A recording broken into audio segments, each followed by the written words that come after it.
Welcome back to Balaji Mentors.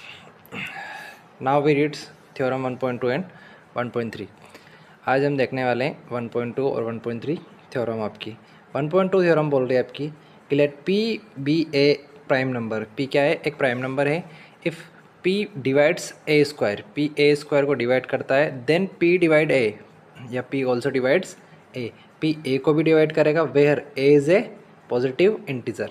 ए क्या है? एक पॉजिटिव इंटीजर है. ये थ्योरम यूज़ करते हुए अपन थ्योरम 1.3 को प्रूव करते हैं. Root two is a theorem 1.3 अपनी root two is a irrational number. ठीक है, रूट टू अगर इरेशनल नंबर है, रूट टू क्या है? इरेशनल नंबर है. तो इस रूट टू को प्रूव करने के लिए अपन क्या करेंगे? सबसे पहले रूट टू को इरेशनल है तो लेट अपन मान लेंगे सबसे पहले root two is a rational number.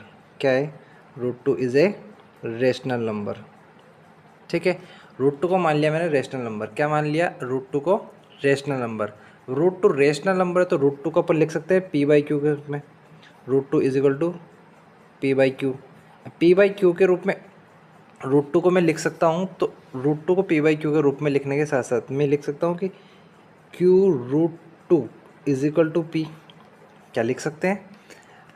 अगर रूट टू रेशनल नंबर है तो अपन रूट टू को पी बाई क्यू के रूप में लिख सकते हैं. और रूट टू को पी बाई क्यू के रूप में लिखने के साथ साथ root two into Q is equal to P value मिलेगी दोनों तरफ, या फिर बोथ साइड्स स्क्वायर. दोनों तरफ अपन क्या कर देंगे? स्क्वायर कर देंगे. तो Q square two is equal to P square. क्या मिलेगा हमको? Q square is equal to P square.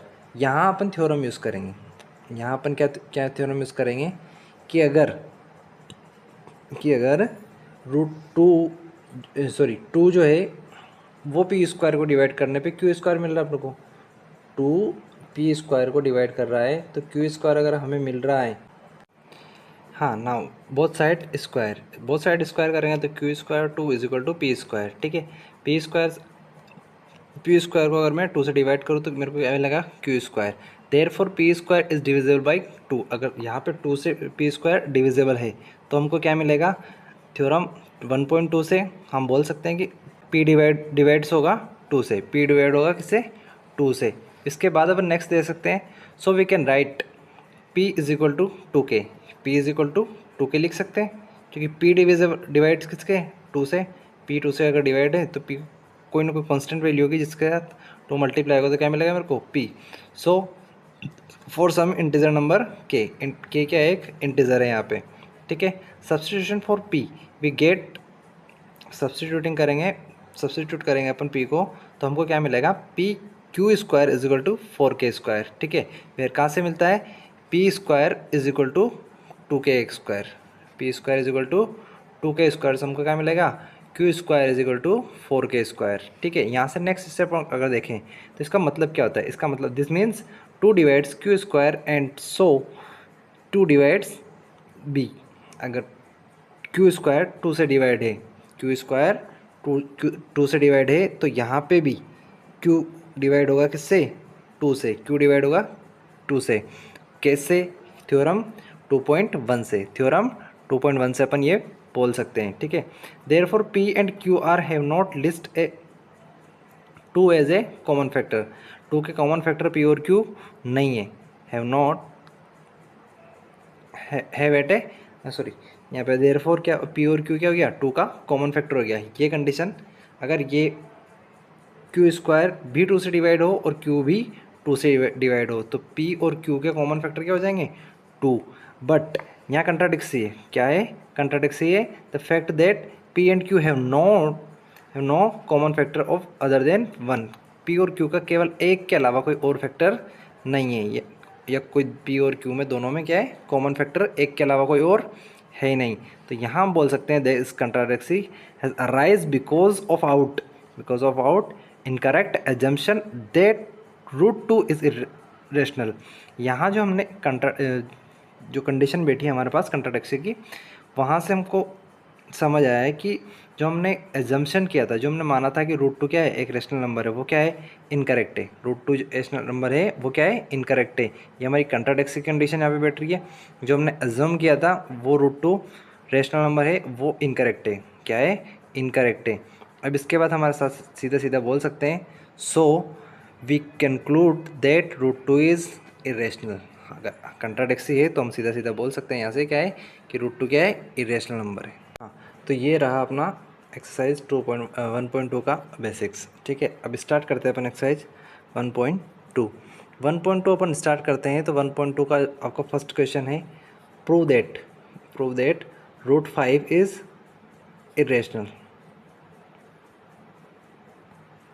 Irrational. Okay, root 5 is irrational.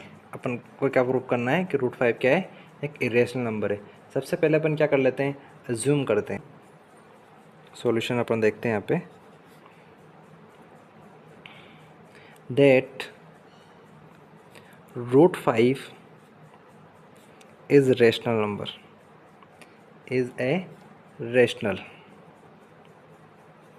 Okay, then मतलब अपन लिख सकते हैं root 5 is equal to P by Q. यहाँ से अपन लिख सकते हैं P is equal to Q root 5। Squaring both side क्या करेंगे अपन, स्क्वायर कर देंगे, स्क्वायरिंग बोथ साइड्स।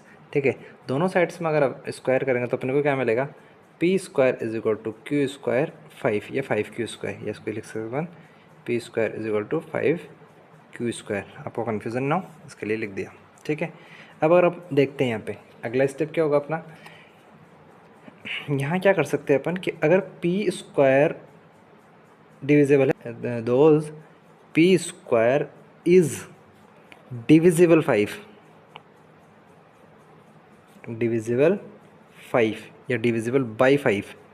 ठीक है, कैसे लिख सकते हैं, अपन लिख सकते हैं यहाँ पे Q square is equal to P square upon 5, Q square is equal to P square upon 5। ठीक है, ये कंडीशन बन रही है अपनी। अब इसके बाद अपन लिख सकते हैं तो according to theorem 1.2, according to theorem 1.2 से अपन बोल सकते हैं कि P भी डिविजिबल होगा, P also divisible by 5। P भी क्या डिविजिबल, किससे डिविजिबल होगा, 5 से। ठीक है, यहाँ तक किसी को कोई दिक्कत शायद नहीं होनी चाहिए।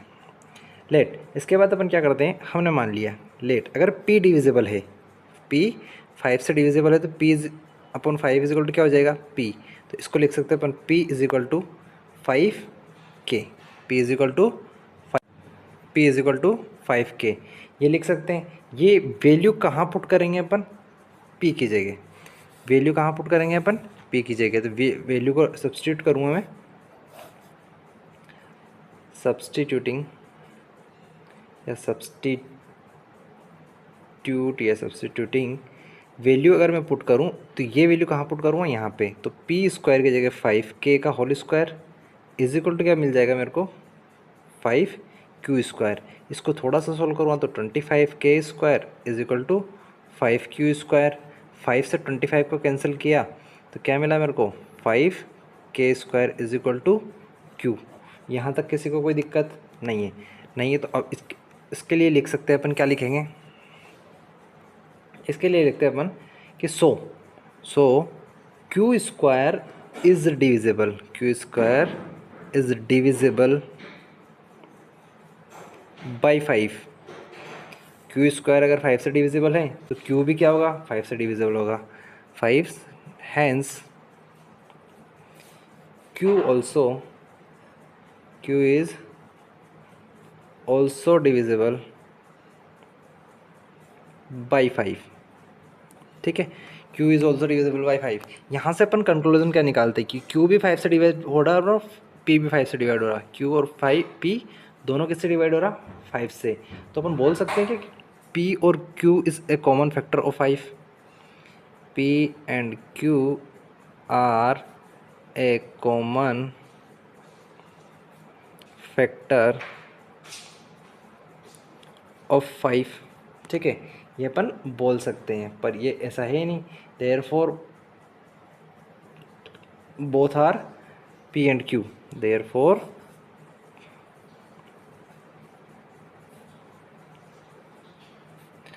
both are P and Q divisible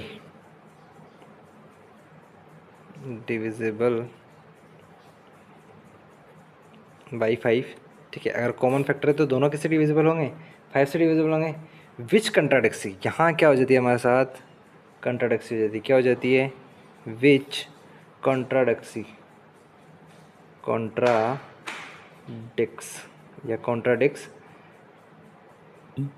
क्या कॉन्ट्राडिक्स होती है, द फैक्ट दैट, फैक्ट क्या है अपना, P एंड Q आर को प्राइम नंबर, P और Q क्या है, को प्राइम नंबर है। जो ये द्वंद्व की स्थिति है या विरोधाभास होता है, यहाँ पे कॉन्ट्राडिक्सी होती है कि P और Q क्या है, को प्राइम नंबर है, बट ऐसा होगा नहीं, तो उसके लिए अपन क्या बोलेंगे, को प्राइम नंबर नहीं है। हेंस आवर एजम्पशन, हमने एज्यूम किया था सबसे पहले, अगर देखना चाहें अपन तो हमने सबसे पहले क्या किया था, एज्यूम √5 इज़ रेशनल नंबर। तो हमने जो एज्यूम किया था वो हमारा एजम्पशन क्या है, आवर एजम्पशन इज़ फॉल्स, हमने जो एज्यूम किया था वो क्या है, फॉल्स। क्या एज्यूम किया था, that √5 is rational number, √5 is rational number, √5 क्या है, रेशनल नंबर हमने एज्यूम किया था। सो वी कंक्लूड, अब हम क्या कंक्लूजन निकालते हैं, we conclude that √5 is irrational number, या इरेशनल, √5 क्या है, इरेशनल है। यहाँ से अपन साफ साफ देख सकते हैं या बोल सकते हैं कि जो √5 है वो इरेशनल नंबर है। तो √5 के साथ अगर मैं कोई भी चीज़ ऐड करूँ, सब्ट्रैक्ट करूँ, डिवाइड करूँ या मल्टीप्लाई करूँ, तो एक इरेशनल और रेशनल नंबर का जो प्रोडक्ट, सम, डिवाइड और सब्सट्रैक्शन, तीनों जो भी होते हैं वो क्या होते हैं, इरेशनल होते हैं। तीनों क्या होते हैं, इरेशनल होते हैं। इससे आपके बाकी जो 3 क्वेश्चन और दे रखे हैं, 3 + 2√5, इसको इरेशनल प्रूव करना है। नेक्स्ट थर्ड क्वेश्चन में तो आपको 3 चीज़ें दे रखी है, 1/√2 को प्रूव करना है, 7√5 को प्रूव करना है और 6 + √2 को प्रूव करना है। ये सारी की सारी चीज़ें जो है अपने सेम प्रोसेस में फॉलो होगी और सेम प्रोसेस अपन प्रूव कर सकते हैं, ठीक है। Thank you so much.